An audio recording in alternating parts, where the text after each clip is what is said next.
नमस्कार, प्रणाम। मैं अजीत और आप सब देख रहे हैं हवेली एंटरटेनमेंट।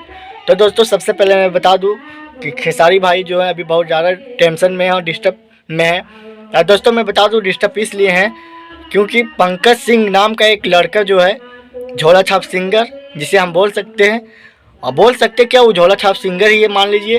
वही खेसारी भाई की बेटी कृति यादव पर गाना गाने का एक उसे भूत चढ़ा हुआ है, जो कि बहुत जल्द उसका भूत बहुत जल्दी हटने वाला है। और वैसे लोग बोलते हैं ना दोस्तों कि कुत्ता का पूंछ कभी सीधा नहीं होता है। वो पहले भी एक बार गाया था, मैंने अगले वीडियो में बताया था।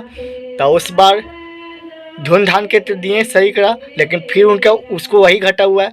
तो मिलेगा, उसके बाद सही हो जाएगा दोस्तों। लेकिन चलिए हम ये सब छोड़ के पहले जो अपडेट है उसको अपडेट पे बारे में बात करते हैं। तो दोस्तों बता दें कि पहले 2 से 3 महीना पहले सिनेमा हॉल में एक खेसारी भाई का फिल्म जो है रिलीज किया गया था, यानी रिलीज किया गया था।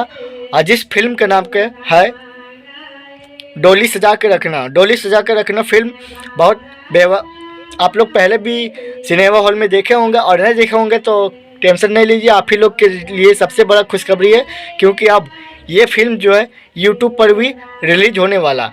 और दोस्तों उसका रिलीजिंग डेट जो है वो आप सबको इस वीडियो में बताएंगे। लेकिन दोस्तों उससे पहले यदि आप हमारे चैनल पर नए हैं तो चैनल को सब्सक्राइब और वीडियो को लाइक करना ना भूलिए, और हमारे वीडियो को इतना शेयर कीजिए ताकि हमारे चैनल सभी को पता चल सके कि इस पे हर भोजपुरी ताज़ा खबर सबसे पहले आता है। तो दोस्तों मैं बता दूं कि उस फिल्म का रिलीजिंग डेट 3 दिसंबर को है। 3 दिसंबर को उस फिल्म का रिलीज हो जाएगा यूट्यूब पर। यूट्यूब पर अभी तक रिलीज नहीं हुआ है, लेकिन 3 दिसंबर को रिलीज हो जाएगा। तो आप लोग उस फिल्म को ज़रूर से ज़रूर देखिए। दोस्तों मिलेंगे नेक्स्ट वीडियो में, तब तक के लिए बाय। जय हिंद, जय भारत, जय भोजपुरी।